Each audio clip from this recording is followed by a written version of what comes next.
Now let us study the next reaction, that is decomposition reaction and displacement reaction. Before this we have studied the combination reaction. Now the second type of reaction is decomposition reaction.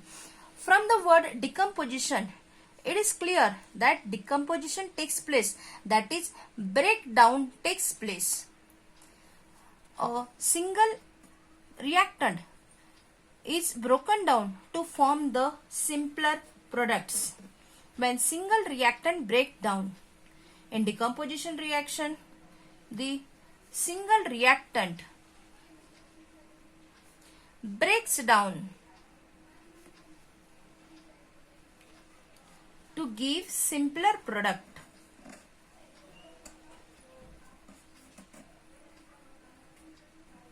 This is the double decomposition reaction. Let us understand it with the help of example. If we take calcium carbonate, if calcium carbonate is heated, it undergoes the decomposition and forms calcium oxide plus carbon dioxide, CaCO3. From that CO2 has been decomposed, it comes out. So this limestone react to form the quicklime. Another example, let us take of FeSO4, that is ferrous sulfate. Ferrous sulfate on heating, it decomposed to form Fe2O3, that is ferric oxide.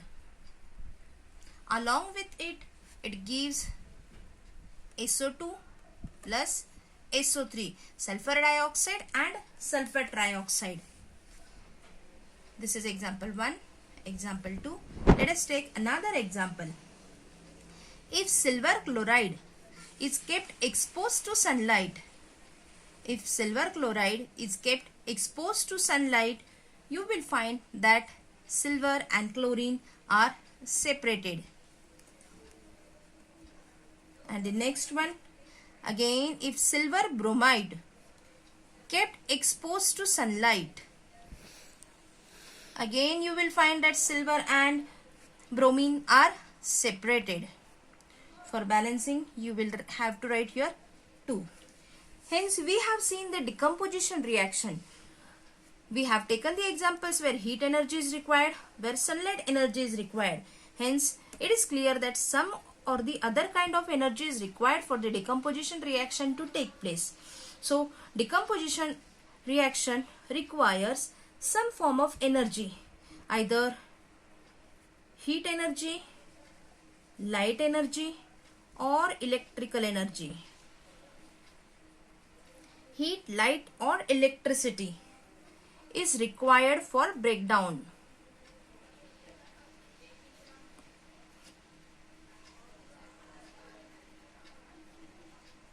Breakdown of the reactants. Here we have completed a decomposition reaction. Let's go to the next point, that is the third type of reaction, that is the displacement reaction. Now here again from the word it is clear, displacement. Displacement, just changing the place. Example we can take, if it is A plus BC, that gives AC plus B. The elements or the ions, they just change their place. That is the displacement reaction. Which elements change the place and why do they change the place? Let us see.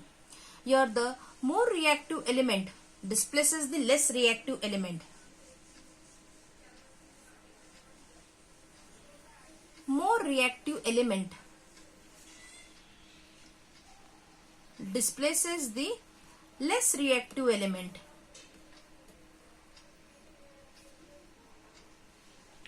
Let us see the example. If iron, it is reacted with CuSO4, that is copper sulfate.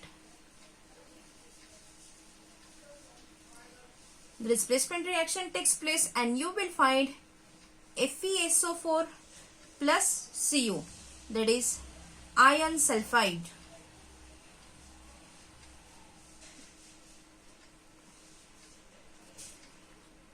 Let us take another example. If zinc, it is reacted with the same substance, that is copper sulfate, you will find zinc sulfate plus copper. Third example, if lead, that reacts with copper chloride, you will get lead chloride plus copper. In all the examples we have seen that copper is displaced because copper is less reactive. Here we have seen that more reactive element displaces the less reactive elements. So first we have completed combination reaction. Here we have seen the decomposition reaction where the breakdown takes place with the help of heat energy, light energy or electricity. Any one type of energy is required.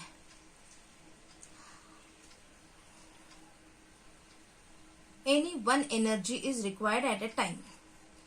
In displacement reaction, we have seen that the change of place takes place.